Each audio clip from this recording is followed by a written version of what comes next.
Hello, everyone, and welcome to the HP Podcast. Episode number 277. I'm fairly certain I got that right this week. I'm not 100% sure, though, and ultimately, it really doesn't matter. The only time it really matters is those big milestone moments, which recently, Dave was interested in letting me know that episode 300 would be coming up this year. Totally unrelated, just a way to segue introducing Dave into the show. Hello, Dave. How you How doing? are you? I'm all right. I think the numbers are important. I think 275 was pretty big. Over 200 episodes, Ben, and you've been on every single one of them except for one back in February. So it's not an insignificant podcast anymore. We do big things here, and we've been doing it for a long time. And But what makes you too, Brandon? You've been going for years and years and years now. And recipes, Dustin and Phil. I know. For quite a long time. What makes 275 more significant than 274 or 276, though? It's just a nice round. It's not a round number, but it's sort of like a quarter number. It's a multiple of 25, which is always significant. Don't ask me why. It just is. It's a quarter of something, or 3/4 of something in this case. So I can keep going, but I want to say that it makes sense. Like those numbers, they're nice, for lack of a better way to say it, round numbers to put a thing on, but they're really not that significant, right? Like, it's just because we want it to be. It sounds nice in our head. I think it's fun. Well, it's fun for sure. It's cool to look back and see how long it's been. It definitely is. Yeah. Can I, Ben? Do you is episode 1 somewhere sitting somewhere that's on the feed? Perceivably, perceivably. It's definitely it's on our feed for sure. I remember. I don't know if this is an episode 1 thing, but you guys used to do a segment called "You Done Fucked Up." Mm-hmm. Oh yeah, I missed that. Yeah, that was good shit. Yeah, it would be like it would be most of the show now. Yeah. Also with us is Brandon. Greetings, sir. Welcome. How you doing? I'm well. How are you? I'm good. I was just thinking, I don't know why this is reminiscent pod now, but I was thinking about the beginning of this show.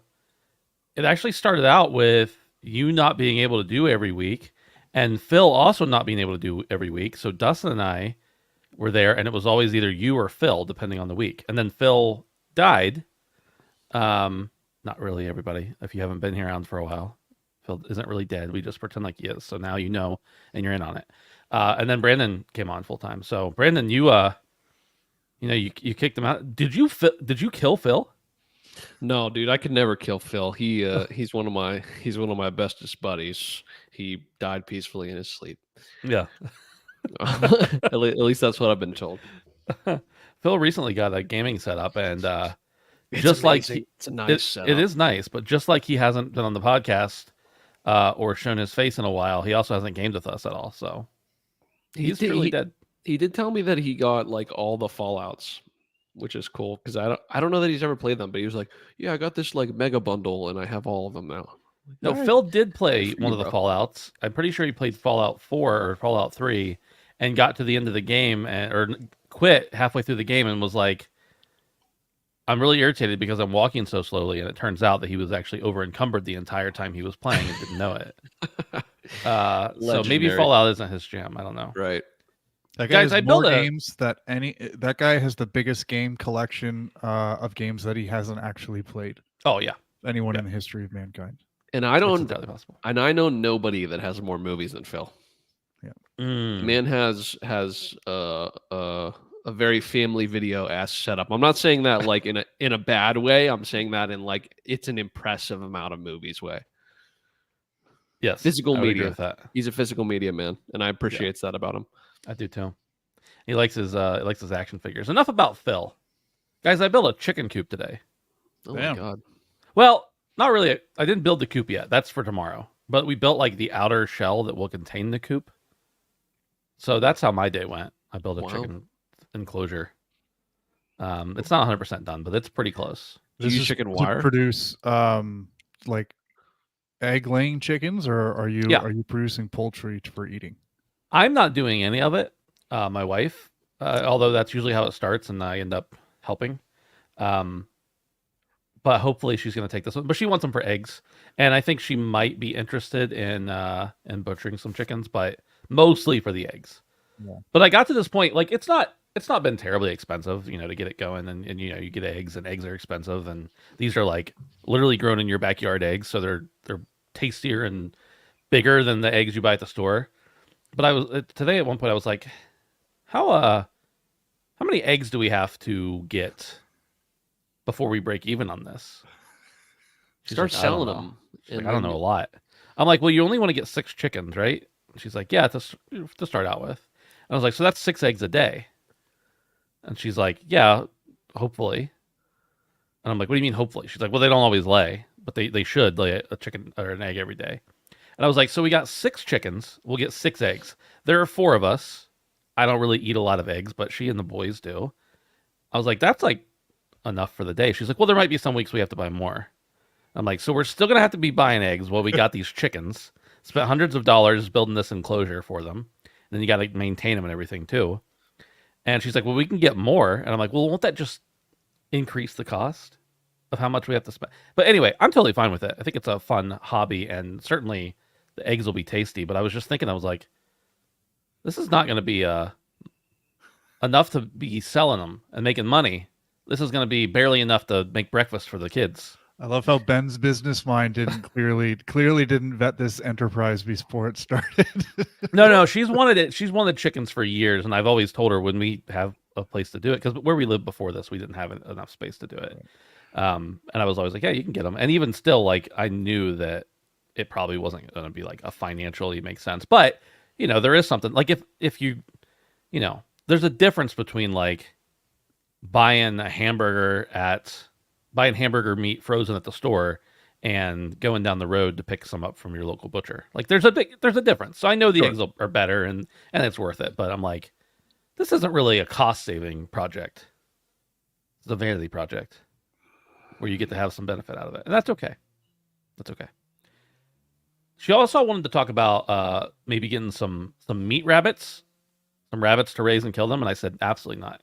You can do that, but I will not go close to them because I know, I mean, I used to hunt and I have no problem with eating meat and everything. But I know once I see those little bunnies hopping around my yard, you ain't killing them. I'm going to name them. How big is your yard?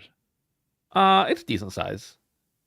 But you don't need a lot of room for chickens and rabbits or anything. Like, do you have foxes in your area by any chance? No, not foxes. Well, we do have foxes, but not in the city. But we have raccoons and we have a few other little wild animals that like to gobble up stuff. So that's why we had to get not only the coop, but like a bigger enclosure and then a bunch of chicken wire, and like she bought some other wire. And I mean, overall, it's not like it's that expensive. It's just you got to do a few things to protect your investment.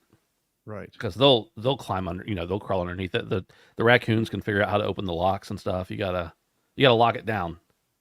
You gotta make it tough for the kids to get into, and then the raccoons still might be able to get into it because they're smart. I told one of my kids, I was like, raccoons can like use keys and locks today. He was like, we should put a bunch of fake keys out here. I'm like, that's not how it works. I don't think. I played Donut County. I played Donut. I know how this goes. All right, I've been around. Man, raccoons suck.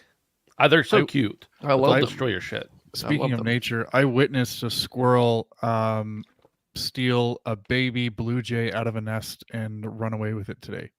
I was sitting in my backyard, which isn't huge, but it's big enough to have some nature. And we have a nest of blue jays in one of the evergreen trees. And I just see this squirrel run out with something big in its mouth. And the blue jay was like attacking it, like it dive bombed it like 3 separate times and then ran off. And I'm like, I didn't know squirrels did that. And sure enough, I Googled it and they do eat small birds or sick birds. Yeah. Dude, it's a squirrely bird world out there. Dude, blue jays will do the same shit. So I don't really feel that bad. Blue jays are savage. They're assholes. They seriously are. Like I've had lesser birds in the yard and watched them just decimate entire small families. One blue jay. You guys ever see those little killdeer birds? I think they're called killdeer. Yeah, killdeers. Probably, yeah. Killdeers. I don't know if there's an S on there or not. They are crazy. We used to have some. We were doing a construction project at the house I lived when I was growing up, and where we put some of the dirt, like some killdeer built nest in them. and they all laid eggs and stuff. And me and my buddies would be like walking around out in the dirt, playing with army men, blowing them up with firecrackers, whatever. And these killdeer would chase us like viciously, swoop in, attack us in the head. It was crazy. Looks like they're in Ohio, maybe. In Ohio. Well, they were clearly in Pennsylvania as well. In Western Pennsylvania. Yeah, They're gnarly looking. Yeah, Killdeer. they got some long ass legs to them. Yeah. Yeah. They're tall motherfuckers. Now I gotta look them up. I haven't seen one in a while, but they were definitely killdeer, and they make this terrible sound. Their beaks look like stilettos. Like they just look like weapons. Yeah. Got a lot of comments in the chat here about eggs. I just want to clarify. I'm all about the eggs. I'm all about like eating the food you raise at home. Like I think that's really cool. All I'm saying is, let's not fool ourselves into thinking we're saving money. Okay, this is a nice project. Get some good benefits out of it. We're still spending money. If we want to get like 30 chickens, now we're in business. Okay. And my youngest wanted to know why we couldn't get a rooster too. And I was like, well, then we wouldn't have the eggs the same way, and the neighbors would hate us. He didn't think that was an acceptable thing until I told him that roosters are mean, and they actually have places where they fight roosters. And he did not think we needed a rooster anymore after that. So let him around one rooster ever, and he'll be like, all right, I'm good. Especially that kid. This is the HP Podcast. We talk about video games every week. We usually do it on Tuesdays. Show comes out Wednesdays for Patreon members. Thursdays on free audio feeds. Of course, we're live every Tuesday night at 7 p.m. Eastern here on YouTube. You can check us out over at patreon.com/handsomephantom. Support us for as little as $1 a month. We really appreciate that. Helps us keep the lights on. It's like 25 cents an episode. I haven't said that line in a while. When you think about 25 cents an episode, a lot of people are asking for a lot more for a lot less, okay? So might be a bit of a bonus coming too, right, Ben? A little bit of a bonus coming up. We got the HP After Dark show that comes out, probably about quarterly, I'd say. And it's a little extra special. You get that at the $3 up level. You get it a month early. It's really just us being grotesquely disgusting. And that's about the best way to describe it. We just talk about whatever's on our mind. Anyway, patreon.com/handsomephantom. We appreciate you over there. You can also hang out with us on Discord, whether you're a patron or not, at handsomephantom.com/Discord. We appreciate you guys hanging out there, talking about bad Ubisoft games and rap beefs. Dave, is it any less of a cesspool this week than it was last week? What? Oh, Discord. Discord's been. You made some bold claims. Very well behaved. In fact, I actually checked a couple times to see if a second channel had been set up for people to talk about Drake and Mr. Lammer. Yeah. But it's no, over. I guess the I think 2 more people have been arrested at Drake's mansion in Toronto now. Yeah. Good. So I guess either people have gotten sick of this or it's just sort of simmered out. I don't know. But Dave, I have to know, in your head, did you confuse Kendrick Lamar / Kenneth Lander with Unjammy Lammer? No, I thought that's how you pronounce his name. It was fair enough. Kendrick Lamar, I assumed, was short for Kenneth, and Lammer, Lamar, potato, patata, tomato, tomato, near automata. It's all the same, right? Yeah. There was a public execution, and it's over now. So, boys, let's talk about some news. A little bit PlayStation heavy here in the front of the show.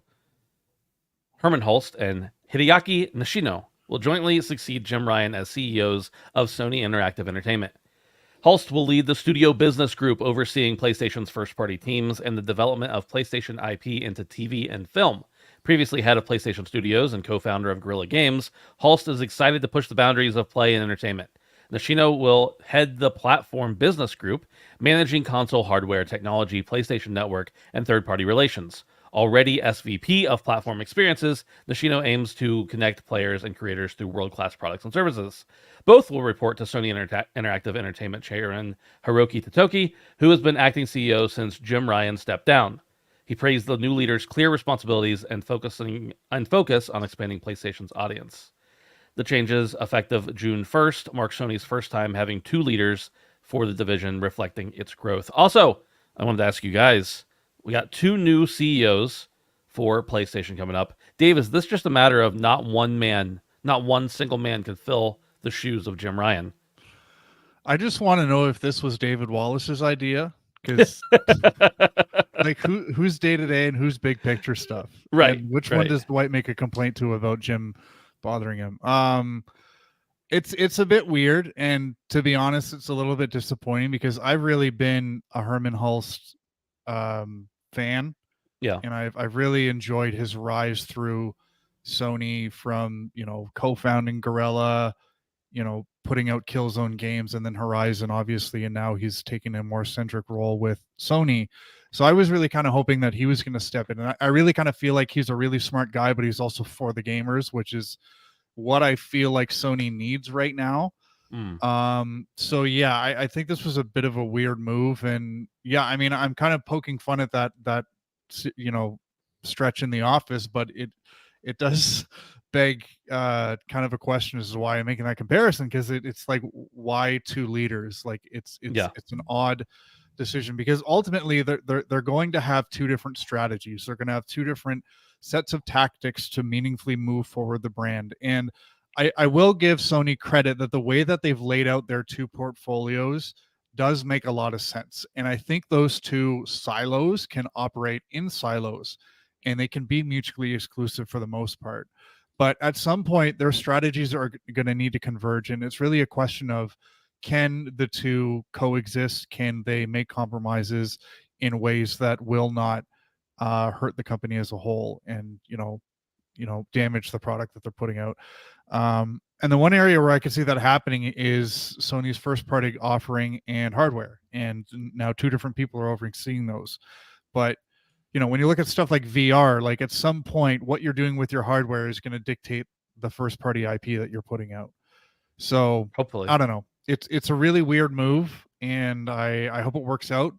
I don't think you can do much worse than Jim Ryan. I mean, he was a great business guy, but at the end of the day, I miss the cool Sony days, and I don't know if we're going to return to that with these two co-CEOs. Yeah. But yeah, that's. I really think they should have brought in Kevin Butler. I know he's hard to find, he's hard to track down, big paycheck, but Brandon, I'm kind of with Dave, but also this isn't really, for big corporations, it's not really that unusual to have two people in kind of the leadership role. It's just not giving one of them a different name, I guess, in this situation. But I don't know. How do you feel about the changes moving forward? We know, we probably know Herman Hulst by name better than we know the other individual, but they're both known entities in the PlayStation sphere. No, exactly. Honestly, I am excited that Herman is getting to kind of step up to the plate a bit. I think it's good that he's going to be on the more first party side of it. I mean, being a part of Gorilla and the success that he did have with the studio.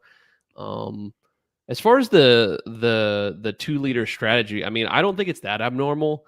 I will agree that there is a kind of the differentiator, like Dave said, is that you don't want to have like a mixed message between third party and first party and hardware and first party.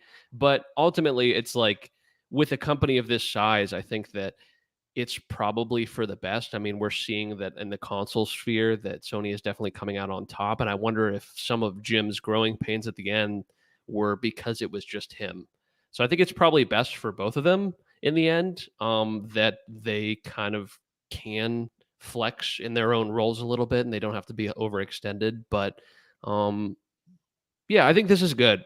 I'm specifically excited about Herman because I think that, like Dave said, and I agree, he's done really good work, and hopefully continues to do that with the first party.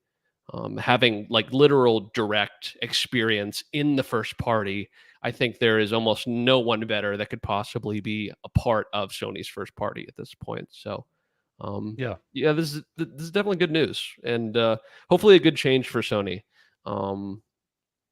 It's definitely gonna continue to change and grow as like the landscape, we talk about it every week, continues to change. But yeah, I think this is a step in the right direction. I wonder if this is not as much of a case of leadership saying, okay, we need two bodies to fill this role. And this is pure speculation on my part, but maybe Herman Hulst says, you know what, I really like what I'm doing now. What if I could just do it more bigly? Or bigger? What if I could do it on a grander scale? What if I could, and expand some of those responsibilities? And you've got what's his name? I can't say it. Nishino, who's like already got his niche. So it could have been more of a they wanted someone else to kind of tag team the role with them. And Radic brings up, and I was gonna mention this as well. They had a similar co-leadership strategy, and PlayStation was divided regionally, as he mentions here. Sean Layden for North America, Jim Ryan for EU, and then they combined that into one role. And it's similar, but also like both of those guys were doing the same thing for both companies. And I think to bring it all under one is definitely you get the same exact vision across companies. So I don't know. I don't feel like we've ever seen terrible leadership at PlayStation, regardless. Certainly, as Dave mentioned, we didn't all love Jim Ryan, but did he do the right thing for the company, the brand? Probably. It's financially, because that is what the right thing is as far as the company's concerned. But I do agree that Herman Hulst is a bit more of a gamer's man, and maybe we'll see a little bit more of that shine through. But again, the boss can only do as much or as little as the boss above them lets them do. So hopefully they give them free reign and let them both work. Like I said before, we also don't know a whole lot about Nishino, at least publicly. I know he's been with the company for a while, but isn't he just a businessman? Yeah, I was looking it up. Yeah, like even previously before Sony, I'm saying. So like, yes, okay, yeah, and really, I mean, I guess Sean Layden was a little bit more of a gamer, but at least he understood. I feel like he understood gamer culture way more. Yeah, I like Sean. But he was still a businessman. Yeah, I like Sean. Yeah. All right. Let's move on here. A little bit more about Sony. Sony has reportedly formed a new studio within PlayStation staffed by former Deviation Games employees, according to Michael Anthony on LinkedIn. Quote, many former Deviation Games employees have set up a new studio at Sony working on an undisclosed IP. They are top-class developers, and I hope they create a high-quality product without the red tape from previous projects, end quote. Deviation Games, founded in 2020 by ex-Call of Duty developers, never released its planned PlayStation-exclusive IP. Co-founder Jason Blundell left in September 2022, but seems involved in the new studio. JC Farmer, a former Deviation employee, posted in December that he is now a junior game designer at PlayStation Studios, working for Blundell. Deviation Games had over 100 employees in 2021 and secured financial backing from Sony for years. Brandon, we've talked about Deviation and kind of the weirdness that happened there. We talked about it when Jason Blundell left, and basically we didn't exactly know what he was going to be doing. And I'm wondering here if this was just a matter of PlayStation, Sony saying, we don't really need you to be a separate entity underneath it. Why don't we shut you down and bring your IP and the stuff you were working on? Maybe there was some staffing problems that they wanted to eliminate the people from, but since it was technically another organization, I don't know. I'm speculating a lot here, but I don't know. What do you think about this move? What do you think about the potential of PlayStation having a first-party shooter again? Yeah, no, I love the idea of it, certainly. We talked about how strange this partnership was from the beginning. I mean, you have a company that comes around in 2020, fresh company out the gate. You got some talent, right? You got some veterans in there. And then in 21, we're saying at Summer Games Fest that, we're going to be partnering with Sony. Don't really hear a whole lot. We know who's working with them, stuff like that. And then by 2023, VGC was reporting that like 90 of the 100 employees were potentially let go from the studio. So I'm like, how much of the studio has left? So I mean, that kind of adds validity to what you're saying, Ben, is that like, did they need a whole studio? I mean, it kind of seems like they just wanted to gut it and keep some of the big boys. But I love the idea of a first person new IP coming to Sony. I love it, love it, love it. Obviously, I'm like the first person guy. Yeah, I don't know. I'm not going to hold my breath. I thought it was weird from the beginning that they decided to partner with a studio that had talent but didn't really have any legs yet. But I don't know. I guess I'm hopeful that Sony knows what it's doing. It's usually pretty conservative with this sort of estimates, but yeah, it's been strange since the beginning, and this is no different to me. Dave, where do you think this former Deviation team is going to go? Probably nowhere. It sounds like they might just break up, and I think that's ultimately what this was, is a breakup. When we talked about Deviation closing down back in March, we had suspected that when Blundell left, he was the money guy, and when he left, the studio just couldn't carry on. But now that we found out that he has gone back to Sony and he's taken some of his team with him, it sounds like Dave Anthony and Blundell did actually have a breakup, and Blundell has gone off to Sony. And the question is did he take the IP with him? Did he take what they were working on with him? I don't know.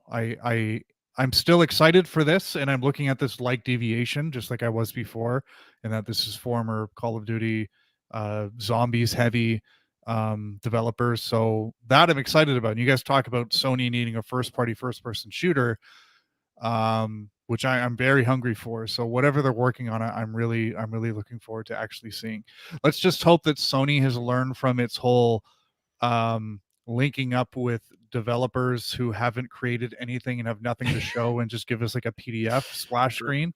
Right. Let's hope they don't do that this time. Like, don't tell us what Blundell is making until you're ready to show us a gameplay trailer or something. Because it hasn't worked out well for you so far. So Yeah. No. Yeah. It is interesting to see, like, from everything we can see, they have a lot of people from Deviation working there, and I don't know about the Sony currently. I know that with every third party they don't do it, but a lot of times when Sony was footing the bill, they were going to also take the IP. So it wouldn't surprise me if Deviation, from the very beginning that we knew about them, they were working with Sony, and so it wouldn't surprise me if Sony was able to say, okay, guess what? The studio, we're not funding you anymore. And then when they break up, they say, okay, well, we're keeping the IP. We're going to take a bunch of your staff and hire them on. And everything you're working on already, we got those hard drives too. We're taking it with us. So there's probably some potential, but I think that probably at the top there was some, I don't know, major disagreement that was something, couldn't be overcome when it comes down to it. So we'll see.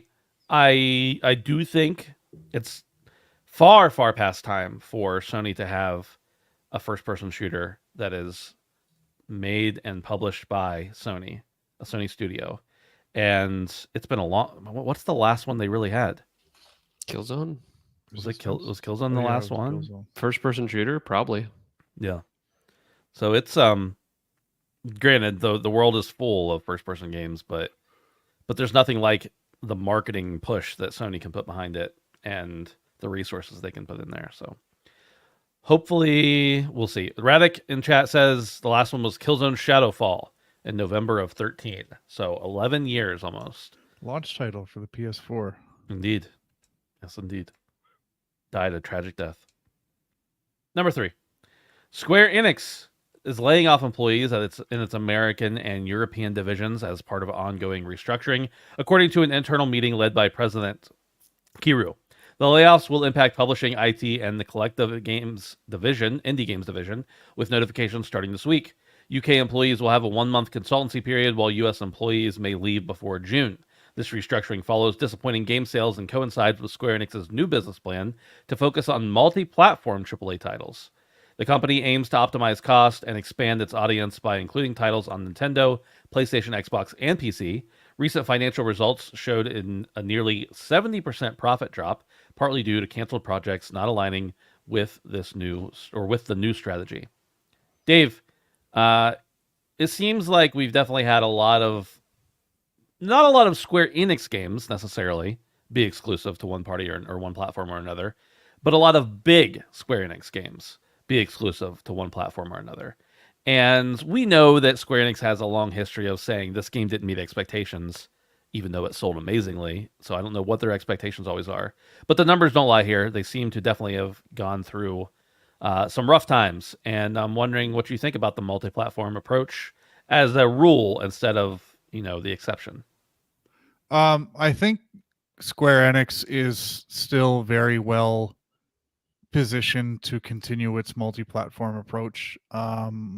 I mean, granted, the way that the Xbox PlayStation race has gone over the past several years, Maybe not, but I just look at Square Enix as a multi-platform developer, as a true third-party developer. So I hope they always stick with that.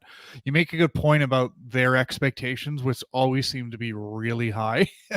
We've talked before on the show about the business strategy of being, under promising and over delivering. Well, Square Enix always seems to do the opposite of that. Granted, the last little while they've published some stinkers, so it's not surprising that in this day and age that they're seeing some layoffs just like everybody else is. So, but the most concerning part of this story to me is their divestment of their indie portion of their portfolio.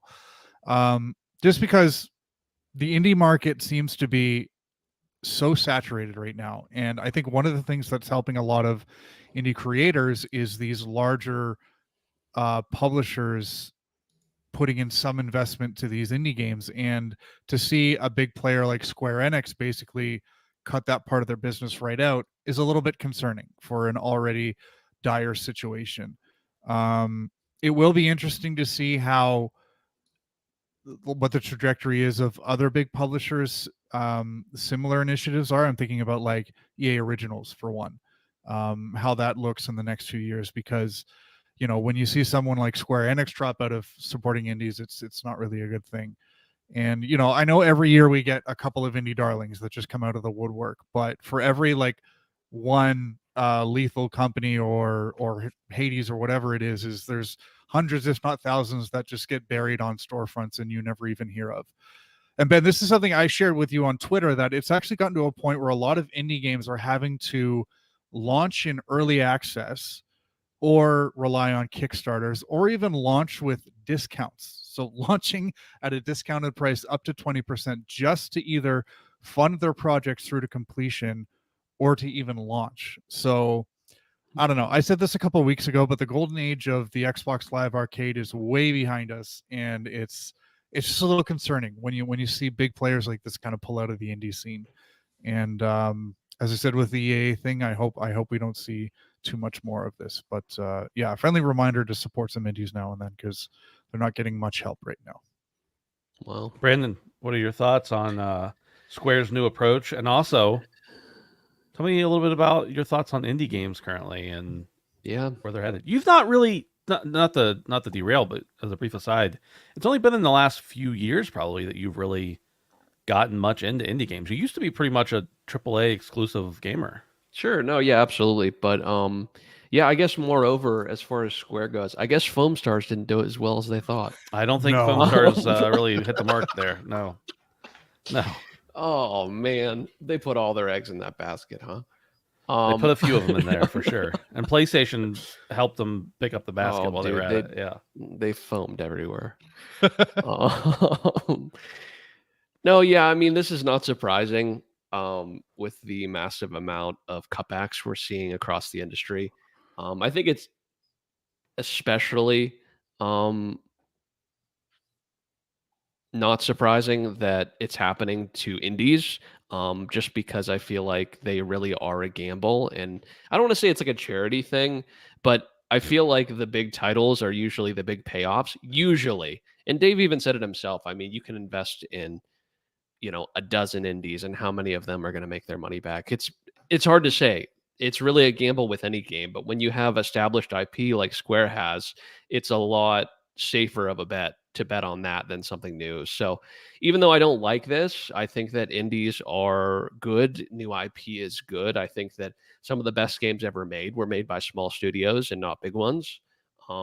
This isn't surprising to me whatsoever. And I would honestly and unfortunately expect more companies to do this sort of thing, unless they're very, very sure of what they're investing in, because the little guy doesn't always pay off, and that's unfortunately just the way it goes most of the time. But yeah, I don't know, guys. It's just more bad news. It's every single week we're seeing companies have to cut back, and really it's just the general plateau of the industry, I think, at this point, and a little bit of a downward swing as things continue to grow. So yeah, it sucks to see, and I definitely don't want indies to hurt, because the small guys are the ones that need the money the most, for sure. But Yeah, I don't know. Multiplat is also good. I didn't even touch on that one since I've been talking, but Multiplat is good. I know they've put a lot of their stuff out on other platforms, but everything they put out should be everywhere, and they're going to make a lot more money doing it. And if that means that they can fund 50 more indies in the next 10 years, then I think that's perfect. Put it everywhere. Nobody cares. Final Fantasy can be anywhere. Just do it. So I think the real downfall started when they made Life is Strange. honestly, that was like It was the the beginning of the end. the cancerous tumor on the whole thing. Ben, Yeah. I just looked this up, but Power Wash Simulator was published under the Indie Collective Yeah. initiative by Square Enix. So, Sure was. Dude, and biggest game of Forspoken. your life. And Forspoken. Oh Yep. my god, I forgot that was Square. R.I.P. I wonder if Power Wash Simulator, it seems to be such a big hit that I don't even know that they needed Square, other than maybe some funding, of course. But it was like such an addicting game for so many people that I wonder if that really, how much that helped them. It's obviously given them tie-ins for them to be able to do DLC, but a lot of their DLC, specifically with Square properties, has been free. Yeah, but what Did the about Final SpongeBob? Fantasy. SpongeBob, that was free DLC. No, that was a paid DLC. That was. But the Final Fantasy DLC was free, if I remember correctly. Do you get to power wash Tifa? No. Tifa's not in Power Wash Simulator. Not interested then. No, it's not that kind of simulator. Missed opportunity. Trash. I didn't See, realize that the simulator games weren't a franchise. They've all been made by different companies. Maybe not all of them, but Not I just all of looked- them. but Lawnmower Simulator is a completely different. I think you played that one too, Ben. That one's a. I did not play that one as obsessively as I did Power Wash Simulator, but But I you did did play it. Yes. Dude, Car Mechanic Sim's lit too. I don't know if you guys have Yeah. tried that. Yeah, simulator's just it's just a genre. It's not even it's not a franchise or anything. Right. I'm looking back through some of the last Square Enix games, and yeah, there's a lot here that just did not hit the mark. Even the big ones, even stuff like Crisis Core, when they remade Crisis Core, it just did not make the sales it needed to. And Octopath Traveler 2, what a weird decision that they launched that game on PlayStation exclusively. Well, I think Switch as well had it. But Octopath 1 was Xbox exclusively, or Nintendo Switch. maybe only. Switch. Switch. Switch Yeah, I would say exclusively. it was Switch. Yeah. It's weird to launch a sequel exclusively on one platform that the previous game was not. I don't know if that was a money thing. I'm sure it was a money thing. But I guess the bigger point I'm making here is, for the exclusivity conversation, is the money they're getting. So let's just say, there's no way that they're publishing Remake and Rebirth on PlayStation only because they want to. It's certainly because PlayStation has given them money to do so. Apparently that's not enough money to make up for the sales that they've lost. And those are just, big games as an example, not even smaller ones. So I don't know. Ed says if Nintendo published Octopath 2 like they did Octopath 1, Octopath 2 would have sold better. I think that's probably true. Octopath 2 apparently is a great game by all standards. It just didn't sell very well, which is a shame. It's a shame that it didn't sell because, like I said, by all accounts, it was amazing. Let's move on to number 4. A little bit of happy news here, kind of. Number 4, Warner Brothers is giving back control of Steam pages to some developers previously published by the defunct Adult Swim games. We talked about this a little while back, that they were going to take them away. This is a change from their March stance when all Adult Swim games were set to be delisted. Developer of Duck Game announced on Twitter that the game will stay available and return to its original developer, Corpdrun. Similarly, Owen Deary shared that his game, Small Radios Big Televisions, will not be removed and ownership will revert to him. Super Mega Team, developers of Rise and Shine, also confirmed receiving the same news from Warner Brothers. Originally, WB had told developers like Matt Kane of Fist Puncher that games wouldn't be transferred back due to resource constraints. However, this recent change means affected games will keep their Steam reviews and presence. Adult Swim Games, established in 2005, published titles like Robot Unicorn Attack and Jazzpunk. The delisting of their Steam pages would have erased years of reviews, but transferring ownership back to developers, turns out, can be done easily. Dave, I think this is a pretty big W for not only for indie games to get their games back, to get their listings back, but for WB the killer of all things fun to make this change, make this adjustment, and I guess read the room, as it were. Yeah, I wouldn't really paint them as the hero here, but Yeah. you're right. This is two happy endings to two stories that maybe happened in the same week, or we're close together with the deviation thing and now this. But yeah, this is great to see. I think the resource constraint thing was absolute horseshit, and I, as you said, Ben, I think they maybe just didn't read the room properly initially when they thought they were going to get away with this and delist all of these games. We just talked about how hard indie pub developers have it with just trying to have their games see the light of day. So to delist them and have them lose all of their work when it comes to reviews and any goodwill they've built up is pretty heinous. So I mean, this is good that the gamers, the developers have risen up, as a lesser show might say, and indie developers have won. So this is good to see. But I mean, we said this when this story originally took place earlier this year, that hopefully this serves as a warning to indie developers to not kind of sell their soul over to a publisher if they don't have to. And again, I know a lot of indies have to seek out that funding and that support from publishers, and they don't have a choice. But if you just kind of read the tea leaves and understand what control you're really giving away to a company whose interest, their best interest, is not the same as yours. The old saying is, won't somebody please think of the shareholders? It doesn't matter about your game that you've worked on for years and years and years to put out. At the end of the day, especially these publishers who are part of bigger conglomerates. I think about the Embracer situation, all the people who worked at Coffee Stain as an example over the past year, watching everything come crumbling down with Embracer, and luckily that has panned out pretty well for Coffee Stain. But just at the end of the day, if you need a publisher, just be careful, because you're kind of selling your soul. But yeah, I'm happy this ended out in a fairly positive way for all of the indies. I just have to pause a minute and shout out. We got this is the official Mad Catz Twitter account in the chat tonight. Appreciate it. They sent us a mouse and a keyboard a little while back, which I talked about at the time, but shout out to them. We've talked about Mad Catz actually a considerable amount before and after they sent that. Before they Absolutely, contact, so. Absolutely. In good and bad ways, old bad ways, new good ways, whatever. So, Brandon, though, your thoughts on the Adult Swim developers mostly getting their games back for the most part? No, I feel like this is a very uncommon W for this small guy. We talked about how shitty it was, and I said it back then, and I'll echo what Dave said.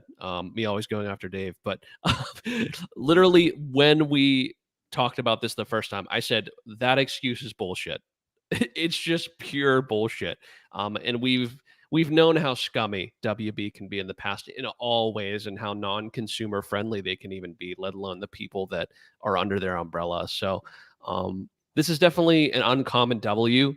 And I'm always happy to see it. Honestly, most of our shows nowadays are filled with just gut-wrenching type shit, with layoffs and studios closing. So to see something like this, and to see that these developers that are even from a smaller publisher are able to keep the reviews that they work so hard to aggregate, is huge.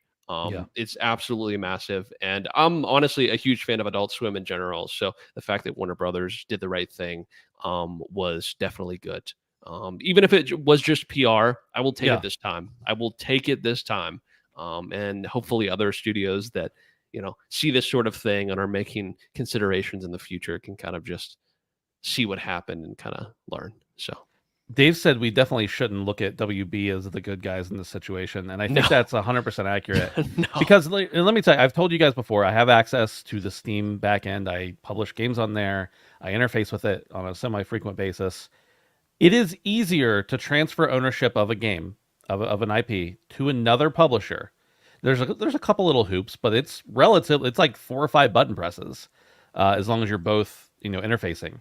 It's easier to do that than it is to delist a game on Steam. So for the idea that they didn't have enough manpower to do more or to do less work, that was just a BS answer entirely. And you're right about these indie games, because the biggest chance for an indie game to get positive or any reviews, positive or negative. No press is bad press, I guess, as they say. But the biggest time you're going to get that is when a game launches. If your game goes down and all that goes away, and you have to republish the game, and not only do you have to figure out how to contact people who have purchased your game in the past, you have to convince them to go on and leave a review, which isn't that much work. But how often do any of the three of us do it? Right. I very rarely leave a review for a game, even though it's very easy to do. It's a huge undertaking. So the fact that just, if I scroll across a random game and it came out 8 years ago and some indie publisher I've never heard of the game, but it's got its reviews there, I'm going to buy it. If I do the same thing for a brand new game, even though it's not brand new, it's just relisted, and it's got 0 reviews, I'm going to be way less likely to buy it.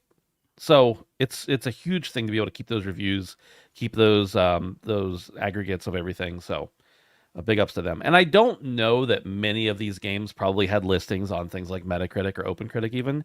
But when your scores go away, if your scores disappear from Steam or from like the user scores, if they disappear, they also disappear on those aggregates. So you're losing that data in more than one spot, and it's hard to get it back. It's hard to build that trust back up. So, all right. I think that's it for the news for tonight, unless either of you guys had anything to bring up. Let's move on to what we've been playing. Brandon, Yeah. you're up first. Yeah, mine is the least exciting. I'm just doing more of the same. I'm going to talk about it a little bit. I'm continuing to play Counter-Strike, having a ton of fun. I am warding off the case fever. It's literally, quite literally, like probably the closest thing to a slot machine in a video game that I've ever experienced. And it is a lot of fun. I did it once. I spent like $5. That's all I spent. And yeah, I think I'm good. I have Prime now, so I like get the weekly skins. In fact, in about an hour and a half from when we record this, I will be getting my new weeklies and I'll be able to get new skins. So that'll be fun. You literally have it counted down to the minute, don't you? Yeah, I think it's like at 9 p.m. and it's like 8. So, but no, that's been a ton of fun. Just continuing to kind of suck at that game, but I don't know. It's like hit and miss. I don't know how the SBMM works, but it's like I will be top frag or like pretty close to the top frag one round, and then the next round I'll just like, it's just like Call of Duty. I don't know. It's no different. Sometimes I do good, sometimes I do bad, but what's that? I think the biggest difference is you're playing in some rounds against people who have literally played nothing else for the last 15 years. Right. That's why. Right. Yeah. So I don't get too turned about it. It's honestly just a lot of fun. And the skill gap is a lot of fun to try and like I don't know. I'm feeling myself grow as I continue to play. So that's a lot of fun. But yeah, I think let me cut in there. I played a little bit with you and intend to play some more. I have the ever coveted 10-year badge because I probably logged into that game a long time ago and played for like an hour and never went back. But it's interesting because I've only played the game sporadically and very rarely ever watched anybody else play it. It's so interesting how people know the lines in that game and the call outs so well. But more interesting than that is that there are still new strategies being developed for these maps that have been in this game for over a decade. Right. That's so impressive to me that such a simple game. It's literally, you pick guns and you shoot people. Right. And you pick some smoke bombs and stuff like that. But there are still new strategies being made today and people improving on the game and everything. So I find it really fascinating for sure. No, yeah, I feel like I think I said it before, but you could probably play like 2,000 hours to that game and still not be as proficient as you could be. So it's cool, man. It's really cool, and it's difficult in a way that other shooters that I've played have never been. So that's kind of cool to kind of be familiar with something or like a type of game, but then not at the same time. So no, but that's been really good, and I'm still playing Stellar Blade. I am slowly but surely working my way towards the platinum, which I'm almost positive I'm going to get. I'm like 75% done with the game, but I've been incredibly, incredibly thorough. My first playthrough is going to be like full do everything I possibly can play through. And then you actually do have to complete it a second time on New Game Plus. But the New Game Plus ending is like the opposite. Like you don't have to do very much to do anything. So you could just speed through the second half, which is a lot of fun. And as I've continued to play it, it's just gotten more and more fun. I'm fishing in the video game, and I don't know if you guys remember this, but I love fishing in real life. So I always love fishing in video games. So the fact that I'm fishing in this game is really awesome. But yeah, it just keeps building on itself in wonderful ways. And I'm having a lot of fun. So looking forward to grinding that out. Although I'm a little bit nervous.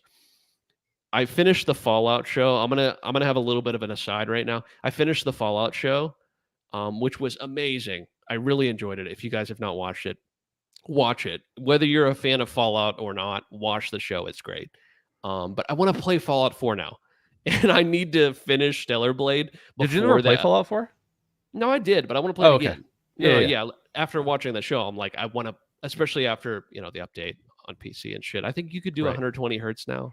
Like Probably. it's more stable or something. I don't know.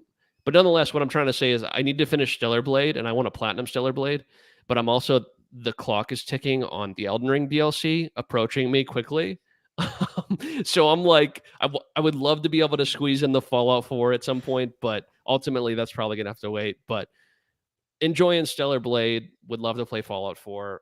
Having a lot of fun with Counter-Strike, but yeah, that's about it, boys. That's about it for me.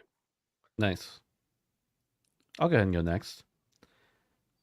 Besides a little bit of CS2 that I played this week with Brandon, I've also continued to play Sea of Thieves as always. The new season continues to be great, and the different things that are happening with some of the new mechanics that they added in are a lot of fun. But I talk about that game all the time. I play that game all the time. This week I finally wrapped up, actually last night, wrapped up Final Fantasy VII Rebirth. Whoa. Damn, dude. I know, How many hours? it's been- How many hours? So I clocked, I think the total for my first very thorough playthrough was 98 hours. Okay. With that said, there are probably about 3 hours of that I technically didn't play. I think I left it open, but the clock actually stops running if you're in the pause menu. But there was one time where I know I wasn't in the pause menu and I had to step away. Right. So I finished it up. I absolutely loved it. I'm very glad that I was as thorough as I was. It was very much worth the wait. And then I immediately after finishing it just started Googling stuff like crazy, like trying to refresh my memory on a few items from the original, and as well as, find out what the prevailing theories are for everything. So a lot of thinking been going on in the last 18 or 20 hours or so for me, with trying to mesh through my feelings on the game. Overall, I very much enjoyed it. And I've talked thoroughly about this game. There are some issues I have with it, but none of the issues that seem to be prevailing for me. I like the ending as far as I can tell, and it's I'm so glad that I played that game. I haven't played it in years, but I played the original so many times as a kid and just adored the hell out of that game. And just to be able to have this kind of payoff now, having played that, I still think it's a game that you could enjoy easily without ever having played the original. But there's so many things in this game, so many more than the original remake. The original remake is like, yeah, if you played the original, it's great, but if not, whatever. This one, I feel like if you did not play the original game and you did not play Crisis Core or anything like that, there's so much you're missing with a lot of the stuff they go into. So I still think it's enjoyable without doing that, but I feel like my enjoyment was heightened because of it. So I'm going to put it down for a while. Eventually, I think I'll go back in, and I pretty much did everything you could do with the exception of like some of the trials, the combat simulator trials. Those are things that I'll probably, I'll go back to. I never had any aspirations, as I mentioned before, of getting the platinum, and I understand it's a really tough platinum, and I probably would be better off continuing to push for it. But I need to move on to something else at this point. And I think that's going to be Mass Effect, because I need to play Mass Effect before the end of the year. And right now I kind of don't have much else on my docket to play. So I am probably going to move on to that next. I've also been playing a little bit of V Rising. This is a game that's been out in early access for a couple years. But a couple months ago, my buddy Brad and our friend Dustin and a couple other guys were like, "Hey, we should get together and play this when it comes out in 1.0." So I've been playing that, and it's it's a combination of it's like if Diablo met Valheim or something like that. Like there's sort of survival crafting stuff in it, but it's also very point and click and use number buttons. So I don't really. You're a vampire, and you have to be able to sustain yourself by being a vampire, while also taking out bad guys and crafting and building bases, and it's got a lot of the stuff I like. So this is definitely a game that I want to. I'll probably only play this game with other people. It's definitely not a solo game for me. I'm sure I could get lost in it if I wanted to, but I'm not going to. I'm gonna continue just to play in shared worlds with other people. And I know there are like huge servers out there full of tons of people that go through wipes and everything every couple months, and that's probably not gonna be what I do this for this particular game. But regardless, I'm having a blast with it. And if you guys, if anybody wants to check it out, let me know. I think it's like $30. I think the base game is like $30, and then there's some Mhm. expansions. There's a Castlevania expansion and everything. So, and I'm sure you could pick it up cheaper on Aniba or somewhere like that. But that's pretty much all I've got going. I downloaded the Mass Effect, what's it called, Ultimate or Legendary Edition, Trilogy, yeah, something like that. so that it's ready to go on my hard drive when I'm ready for it, which I'm hoping will be this week. I'll Hell get yeah. started and dive it in. But Dave, until you're done with Nier Automata, you're going to continue to be last and the sweetest little bit of our show. But what have you been playing this week? So 3 things I'll point out here. First off, at the end of last week, I talked a bit about Hades, or we talked about Hades, and I said I was going to go back to the original and try and. It was kind of a Principal Skinner situation where I'm like, am I out of touch or is it the children? Because like, I played this game when it came out originally, and I just couldn't get into it. So, with all the hype around Hades 2, I had to jump back in and just see if I could. If it's me, and I've learned it's not me. I don't like Hades, and I'm proud to say that. And there's a lot I love about this game. It looks great. It's got a style to it that's unmatched.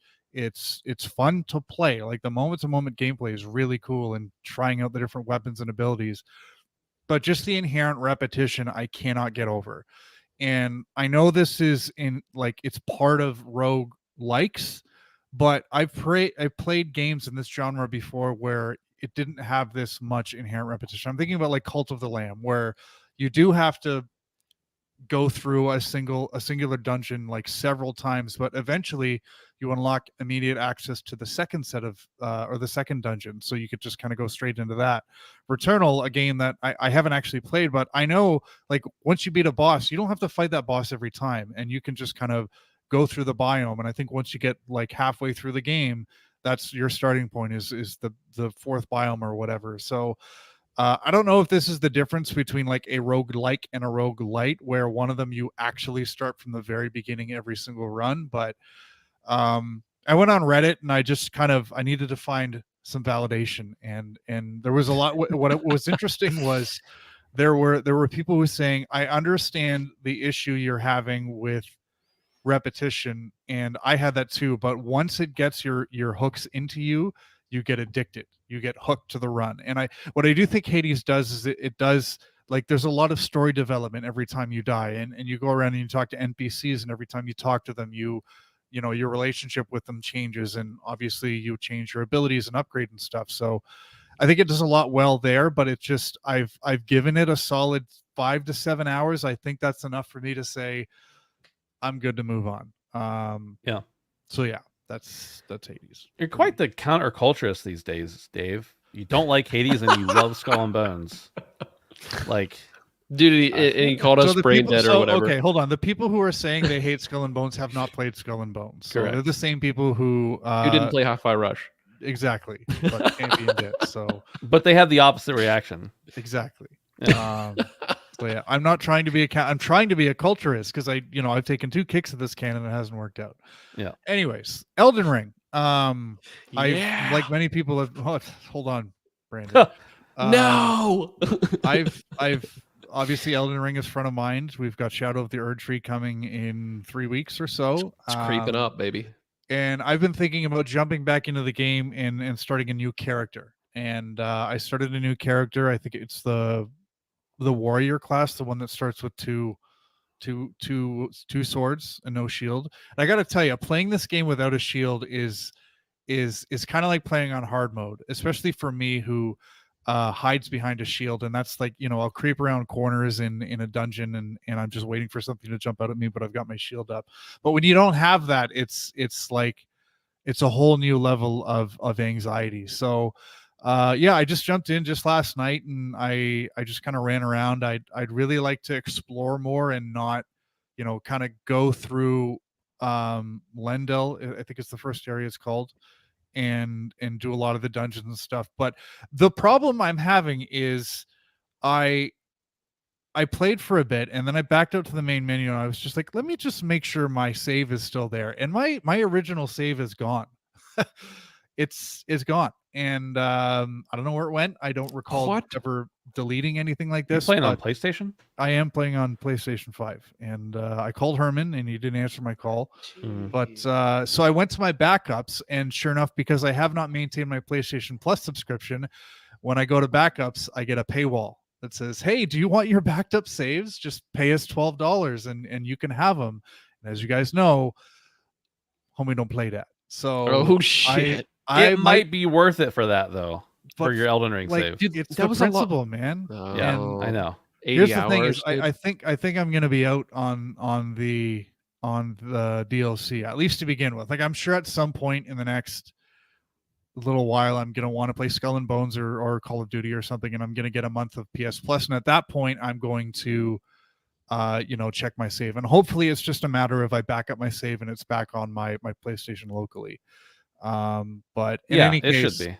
Yeah, just a bit of a sad state for me. And hey, maybe I'm thinking, since I played last night, I've been thinking about Elden Ring a lot, so maybe I will do another playthrough. But just fun fact, I don't know if this is official, but apparently you need to be level 150 to start the DLC, or you have to have beaten Moog, which was an optional boss in one of the hardest areas of the game. There's something like that. These are all rumors. These are all rumors. They're rumors. Okay, so nothing's been official. Nobody knows. That I know From has always been really weird with their DLC, and like you can't just load up and jump into the DLC. Like I think it was Dark Souls 1 had the infamously famous masochistic set of steps you had to take to actually get to the DLC. So I guess they're doing that again, but like it would be kind of cool if people could properly prepare for the DLC that they're going to be dropping $50 for. But there's no preparing. From what I've heard, it's almost like Sekiro, where like you can't over level. Like it puts everyone essentially on the same threshold. So like you can have your character and you can have your build. But from my understanding of what I've seen is that it's going to put everybody kind of like starting in some way in the same place. Okay. Well, I wonder if they'll have a way for you to, I don't know, fast track it. Like for me, like, do I have to play the game again? I'll help you. Yeah. I got you, baby. Anyways. So yeah. And lastly is Nier Automata. So last week when I was on the show, I mentioned that I had been spending some time on side missions just to get a little bit more used to the combat and the general mechanics of the game. And funny enough, somebody in our chat who is a big Nier Automata supporter said something surprising to me, which was don't get bogged down in the side quests. And I was really surprised to hear that because I knew how much this person liked Nier. So after that, I jumped back into Nier and I just stuck to the golden path. And I think I now understand why that person said that, because this game is so well paced. It's like a Michael Bay movie in that you have no second to catch your breath. Like it's just like it's I don't know, it's just like crazy boss battle to like crazy encounter to like really epic moment to like, I don't know, there's no downtime. Like there just isn't. And it, I guess a playthrough takes about 10 to 12 hours, but it feels like a lot shorter than that because you're just so engaged all the time and everything is constantly changing around you. So I finished my first playthrough. I have ending A now. And yeah, I loved everything about the game. I know I'm not finished yet. I still maintain that the art design in the world, in the main area and in the desert area, like when they had gone to the meeting that day when they were pitching like aesthetic design, I think their printer ran out of color ink and they just printed out their color palette in black and white. It is so flat. And you can say to me, well, it's supposed to be a post-apocalyptic world, it's supposed to be depressing and stuff, but like we've seen post-apocalyptic worlds being done very interesting before. I think about games like Horizon, and I think about games like The Last of Us, and I don't know, that was a big miss for me. And there's examples in the actual game that are so well done, like the the little robot village and the amusement park, that are so interesting to look at, but the main area, the ruined city that you're in, it's just so flat, and I hated it. But other than that, I had a great time with this. But I have one concern. I was aware of the multiple endings this game had, but for some reason I had it in my head that the endings, the additional endings, played out more like an epilogue. I did not realize that this game actually required 3 playthroughs. Kind of. Minimum. There's many playthroughs. What I'm hoping, Ben, is can you know how I feel about multiple playthroughs of game, and I started the second playthrough where I'm playing as 9S, and I'm kind of seeing that it's the same game but from a different perspective, kind of like Resident Evil. But I also know that for the majority of the meat of the game, 9S was right beside 2B. So am I not just going to be playing through the exact same game the second time? So playthrough A and B, I think, are the most similar to each other. Okay. There are a lot of differences, and there will be things where you're like, I could have sworn that 9S and 2B were right by each other during this part, and they aren't. So there's a lot of repetition for sure. It will take you less time to go through B ending than it did A, even without the side missions.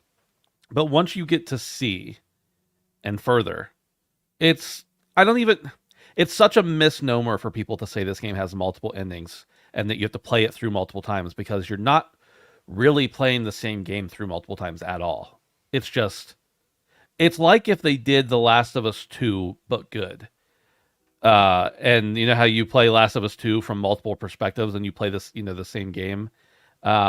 It's not like that at all. It's very different. So no, I don't think you'll get tired of it. I can understand through the B run, you could be like, wow, okay, I already know this. But once you're done with that, everything goes very quickly and from a very different perspective. And I think it will enhance your enjoyment a lot. Okay. I'm glad to hear that. I assume that third playthrough was going to be that one android that showed up just for a second, and you only saw her once in the story, so I figured that would be a different thing. But okay, that's cool. I might take a little break and go back to finish Gears of War. No. Okay. Don't. You'll regret it. I promise you. Okay. You'll regret it if you take a little break, because not only because it's such a different perspective, a different story, but because, well, one, you're going to want to know what's happening by the time you get to the end of B, and two, they're so short in comparison to your A and B runs. They're so short in comparison that if you leave and come back, you're going to be like, wow, I should have just finished that before, because you'll forget things. And I promise you, just stick with it. Stick with it. I mean, you can still play other stuff at the same time, but I wouldn't go away and come back, because by the end of B, if you ended up dropping it or dying before you finished it, you'll regret it for eternity after you're dead. So you don't want that to happen, Dave. That'd be bad. That'd be bad. Ed says, Dave, push through B run, you're at the quote worst part of the game relatively, and I would agree with that. I think it's still phenomenal, but I think that it's if you put a gun to my head and said cut one of these, it'd be B. It'd definitely be B. So get through it and you won't want to stop. Unless you suck, in which case, who knows? That's all we have for what we've been playing. Very invested in Dave's playthrough of Nier Automata. Also, we usually wait till we're after done with the show, but I actually was thinking of this already, and Ed typed it in chat. Infamously famous as the show title, so that's probably going to end up being what it is. But thank you all for hanging out. Again, live on YouTube every Tuesday night, YouTube and Twitter every Tuesday night at 7 p.m. Eastern. We appreciate you hanging out. If you listen on free feeds, you see it Thursdays. If you want to get the show on audio feeds a day early without ads, go over to patreon.com/handsomephantom for as little as $1 a month. And again, don't forget about the Discord where you can hang out, handsomephantom.com/Discord. Whether you're a patron or not, we appreciate you guys hanging out there. I think that is all we have. We'll stick around for just a couple minutes, but other than that, we'll see you next week. Ed said, Riz says, "Are you wrapping up?" And I'm just joining. Damn. Yeah, sorry, buddy. Watch the VOD. Watch the Check VOD. it out. Listen to the audio. Indeed. The infamously famous PlayStation CEOs. No, infamously famous is enough. Yeah, definitely enough. Sorry, yeah. Ed said something about Dave, don't pay. They hold your saves for 6 months. They're probably gone now. Does it let you see what saves you have and just won't let you access it? Or okay. You can't even see them. Yeah. Yeah, then in your case, if it doesn't, if you're not desperate to get your save, I would just wait until you resubscribe for something else and check it out. This is getting out of control. Can't you just transfer all of your cloud saves like onto your console? And you can if you have Plus, but if you don't have Plus, you can't access them to even download them. But as Ed's saying, they could not even be there. So if I paid just to get my saves, I just don't understand what happened. So I went into Elden Ring. I just hit new game, started a new character. And I kind of thought, like, this isn't going to erase my save, right? Like, it's still going to be there. And I don't know if that's what did it, but it... No, I don't know. No. New game will just, like, put you into a new character. There should be, like, if there's no option to load, if there was no option to load character prior to you doing it, then you didn't have a save. Yeah. Yeah, that's rough. Yeah, Has there been a 6-month stint where you... Because I wonder if, like, every time you have re-signed up for PS Plus, if it like refresh that 6-month timer. Maybe. So why is all of my save data not just automatically backed up on my console by default? Mine is. That's what it must have been a glitch. So if I don't think I've been unsubscribed. I don't think I've gone for 6 months being unsubscribed from PS Plus. So if you're saying that if I've maintained a subscription or not had it gone dormant for 6 months, or if I didn't touch that save, like I'm not sure which is which, but I'm pretty sure I've not ever gone 6 months without PS Plus for at least 1 month. If you've been unsubscribed for 6 months to PlayStation Plus, Sony delete your cloud saves. That's what he said. So does Ed work for Sony? Is Ed Herman Hulst? No, he's autistic. He Pardon ear. Things. Pardon ear.